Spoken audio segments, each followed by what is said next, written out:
What's up to Lion Talk Live? We love you too, buddy. What's going on, guys? It is Aiden Hutchinson. What's up, man? It's your boy Amon-Ra St. Brown. What's up, everybody? It's Calvin Johnson Jr. here, a.k.a. Megatron, a.k.a. First Ballot. What's going on, Coach Dan at Lions Talk Live and the Duke Crew? This is Ball Hawk Ifeatu Melifonwu of the Detroit Lions. Everybody make sure you help support the YouTube channel Lions Talk Live by clicking that like and subscribe button. Let's get it and go Detroit. Greetings and salutations to everyone out there in YouTube land. This is Dan Skipper, offensive weapon for the Detroit Lions. Make sure you all help support Lions Talk Live and Coach Dan by clicking on that like and subscribe button. Everybody, woo! I love nothing more than watching Lions Talk Live every morning. Woo! Well, greetings and salutations, everybody out there in YouTube land. I am your host once again, Dan Thornton, and I want to thank you all for joining us here today. Lions Talk Live, post-game show edition. And I'll say this, if you're a Lions fan, you got to be loving it. The defense, the team got through a game without any more apparent injuries. We'll have to wait and see if that holds true, but it does appear the Lions did the impossible. They made it through a game without any more injuries. So not only that, I get we're all paying attention to the Philadelphia Eagles game. Just for those who don't know, there are 4 minutes and 2 seconds left. It is 28 Commanders, 27 Philly. It is 4th and 7 at the Washington 32-yard line. So I'm going to assume the Eagles are going to try to kick the field goal and take the lead and see what the Washington can do down the stretch. We'll try to keep eyes on it for you guys. I'm guessing most of you guys will keep eyes on it too. But getting back to our guys, the Detroit Lions set a franchise record. Let that sink in. 13 wins in the season. If you had that on your bingo card at the start of the season, you know what? You're a better man than me because a lot of people, I want to say I had us at 13 total wins on the season, but with 2 games to go, this Lions team might actually get 14, maybe 15 wins. And wouldn't that be something? Yes, if Philadelphia loses today and somehow the Vikings lose, we're all going to be having a great, phenomenal Christmas if you're a Lions fan. We get it. The Lions are steamrolling to the playoffs. Yes, there's injuries. Yes, other people are starting to step up. And yes, I think the Lions have a real chance. You thought you saw some good stuff out of Ife Melifonwu. I think there's a real chance you're going to see some good stuff out of some other guys coming back. Anzalone, I was talking about it during the live cast. I think there's a chance he plays next week. If I'm the coach, I'm getting him out there next week. You know, I want him and Ife out there as much as possible just so they can shake off some of the rust, get back into game mode, get ready to get, before the playoffs. Get as ready for that opportunity to play as we can get them. What's going to happen? We're going to have to all wait and see. We're all going to be watching. As you guys are watching the games, if you can, update the scores on the Philadelphia game. I mean, really, that's the only game that matters for the Detroit Lions at this point. Let's talk about Jared Goff. 250, whatever yards it was at halftime, and he ends up with 300-something. You know, this guy's on fire. Yes, he's in the MVP race conversation, whatever you want to say. And yes, I can see some of the comments about the bet of the century. Hey, I don't know if we'll ever see a guy that used to hang out in the chat room. I'm not going to even speak about him. I'm just going to say, hey, he's a thing of the past, sort of like the Bears. So what does this mean? It means, hey, the Lions have one more step towards winning the NFC North for a second straight year. That means they're one big step closer to having the number 1 seed for the first time ever, at least in the Super Bowl era. So this is a historic win on many layers and levels for the Lions. Yes, probably the biggest thing we're going to talk about is the fact there's no more injuries. But let's also point out one of the bright spots that maybe a lot of people aren't going to talk about, and that's going to be Christian Mahogany. And I just watching it live, I thought he looked pretty dang good. And again, when you pay attention to what coaches do with people, when he missed virtually all training camp, plus the preseason, plus the first part of the regular season because of mono, you know what? I thought, all right, 21-day window, he gets activated. They get basically a month to work with him. He's going on the IR. See you next year. But not so fast. This kid got out there, and he must look dang impressive because not only did they keep him on the 53-man roster, last month, maybe 5 games, he's been active for games. And yes, he's played some on special teams and, field goal blocks, stuff like that. But now you've seen him out on the field, And I think that line looked as good as it's looked all year. And that's no disrespect for Graham Glasgow. We all get he's playing through a ton of injuries throughout most of the season. But Mahogany, I'm going to enjoy watching this game tape later just to try to break him down. I think the Lions, the scouting department might just get more, flowers, praises, kudos, whatever you want to say, because they might have hit another home run.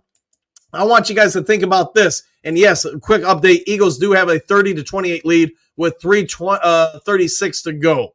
So, but anyways, I want you to think about this. The Lions scouting department, their front office, they're not just building for the now, they're building for the future. And I think you're seeing some of that with this offensive line, with Scoresdale, which we haven't seen him since last year. But, hey, they keep him on the active roster, inactive. He's developing. Manu, clearly developing according to reports and the own coaching staff. And now Mahogany, the chances are the Lions' offensive line is going to be pretty deep and young next year. But still focusing on this year. Let's get through this and say this. The fact that we went into Chicago, that vaulted defense, and we did what we did today, a lot of praise needs to go towards Ben Johnson, Jared Goff, the offensive line, the running game, the wide receivers. And now let's talk about the defense. Left for dead. Maybe that's a good thing for the Detroit Lions because people no longer are paying as much attention to you because the Detroit Lions D forced 2 turnovers, a number of stops today. Yes, they're missing a bunch of guys, but they're also starting to get a few guys back. We'll see what happens in the postseason, but we know this. Right now, the Detroit Lions are 13-2, and they look like, man, they're going to be a tough out for anybody to face because that offense, it is all over the place. It is the greatest show on turf, maybe the best offense that we've seen in a long time in the NFL. Getting back to the Commanders game, it is still 30-28 with 3:06 to go. 1st and 10, Washington to 27. So we'll see if they can go on down there, get a field goal, and win this game. But let's go real quick over to the Duke Crew in the comments section. And I don't know if I'll make it through all the comments, but I'll try to get through a number of them. All right, Jake, laughing out loud. Jake, 5 minutes, it's still left in the game, but I like your style. 100%, my friend. In my opinion, it was going to be tough for the Bears to make a comeback. So going with it. Trump, woo! Washington took the lead. Yes, they did. Trump, woo! 13-2. We are. Manberry, yes! Exclamation point. JDC, hi all. Hey, how you doing? France, 13-2. Boom, 100%. Steve, let's go Lions, 13-2. Historic time for us. Historic time. We're seeing a lot of things. Jared Goff setting all sorts of records. The Lions setting all sorts of records, etc., etc. Robert, woo! Gun guy. Broski Bear, it's time for your feeding. 100%, my friend. Brent, oh yeah. Lions rule, Bears drool. Sheila says, woo! I agree. Noah, yes, sir. 13-2. Carrie, yes. Let's go Lions. I agree. We're going all the way to the postseason, and I'm going to say this. We're going all the way to the Super Bowl. Robert, how about them Lions? They're doing pretty dang good. JDC, Tree of Destiny is to be thanked.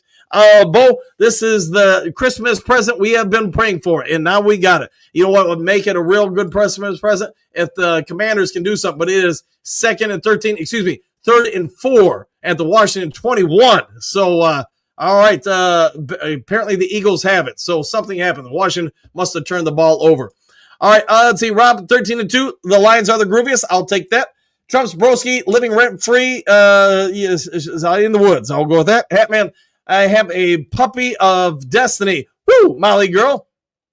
Keegan, let's go, baby. 13 wins for the first time ever. Hex, yes, baby. Robert, the Lions rule and Bears drool. Ramuskar, rents due, broski. I think he will pay. Just got to find him. Yeah, that's the hard part. You got to find him. Joe, so glad Goff can't play outdoors. Yes, indeed. He had, I thought, a pretty good game. That wasn't perfect, but it was pretty dang good. Detroit D, great win. 100%, my friend. 100%. Steve, I don't know what you're talking about. Jared Goff has no problems playing outdoors. Yeah, it was just being sarcastic because people say he can't play outdoors, and yet all he does is succeed outdoors. Bo, sounds like Daniels had a heck of a day. We'll have to find out. Philly up the, yeah, I'll go with that. I'm trying to pay attention, but on my screen, I've got 4th and 5 at the Washington 22 with 2:07 to go for the Eagles. So they got the ball. I'm assuming they're going to kick a field goal and go up by 5. That still gives Washington an opportunity to go down and win the game. All right. Yes, I'm joking. Yes. Okay. Sarcasm. Correct. Noah, Steve, he's joking. Correct. Hatman, 5-0 in the division. Oh, yeah. Let's be honest. In the preseason, nobody thought anybody would have an opportunity to go undefeated. And yet, with one game left in the division, the Lions can do just that. Jake, let's go. Comics. That's Steve. I know X. All balls. Woo! Bet of the century has been won. It has been, my friend.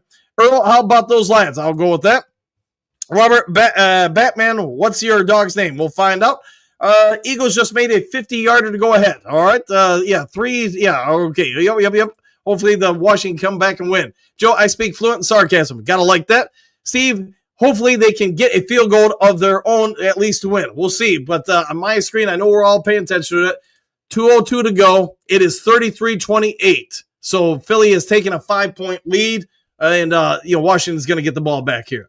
All right, Cody. Elliott nailed 50-yarder. Dang it. Okay, Trumps, I was glad they backed Bates up another 5 yards. Too bad he didn't make it. He had a chance there. Robert Hatman, Detroit D, great game by Goff, 100%. Him and Gibbs, let's not forget about Gibbs. He had a pretty phenomenal game. Hatman, Robert Molly. Bo, hit that thumbs up button, Duke Crew. Yeah, if you guys can, hit the subscribe button, hit the thumbs up button, the like button. They all help. Gibbs showed up big. He did. Noah, one more to go and undefeated in the division that we own currently. We do own the division currently. Cody, come on, Jaden Daniels, go take this game. Let's hope he does. Pogany is the 6th round steal. I'm thinking he could be, man, big time. Trump's Washington Redskins are set to win. Let's hope so. Bo, 2 more this regular season to go. We all have to do is win. All we have to do is win those final 2. Smash that like button. Woo! I'll go with that. And thank you, Trim Reaper. Molly Hatman, nice. We'll find out, Robert. Great Lakes. Scoresdale needs to put on about 20 pounds of muscle on. Maybe he does. No, yes, Bo. Oh, no, INT. It happens. They survived it, though. Let's see if they can go down and win it now. Steve, what's that's it. Eagles just intercepted. Washington just threw a pick. All right, Daniels intercepted. Game over. Not just yet. They're going to get one more chance at this. With I got 2:02 to go, so they must be in a commercial break. All right, Cody, Washington just got picked. Steve, man, ain't nobody beat them. All right, man, can't nobody beat them. No, Washington just folded. Just keep winning. Jared Goff. Steve, they had the game in the bag. All they had to do was run down the time and kick a field goal. All right, Bart Martin and Scoresdale seem like gentle giants who could both benefit greatly from development in a bit of a mean streak. Yes, hopefully they can do that in the offseason. Wayne, Washington finding a way to lose. Maybe they do. Steve, yeah, I know we're going to have to just keep winning. I think we'll beat the 49ers and Vikings in a rough game. Dang, go Lions. All right, guys, my voice is about ready to give out. So, sorry, man. A couple hours of calling the game and now the post-game show. If there is some sort of breaking news later today, I'll get it over to you guys as quick as possible. Otherwise, I hope you all guys have a great day. Enjoy your night. Cheer on, Seattle and obviously Washington. And I know some of you guys will also be cheering on the 49ers Miami game. But anyways, I'll get over to you guys on the next one. We'll see you guys then. Have a great day. Do something kind for somebody you don't know. See you on the next Lions Talk Live. Take care, everybody. Excuse me, sir. Would you... Donations to the Reverend Moon? Jews for Jesus? Read about Jehovah's Witness? How about Buddhism? Help Jerry's kids? Oh, yeah. Scientology? Or nuclear power?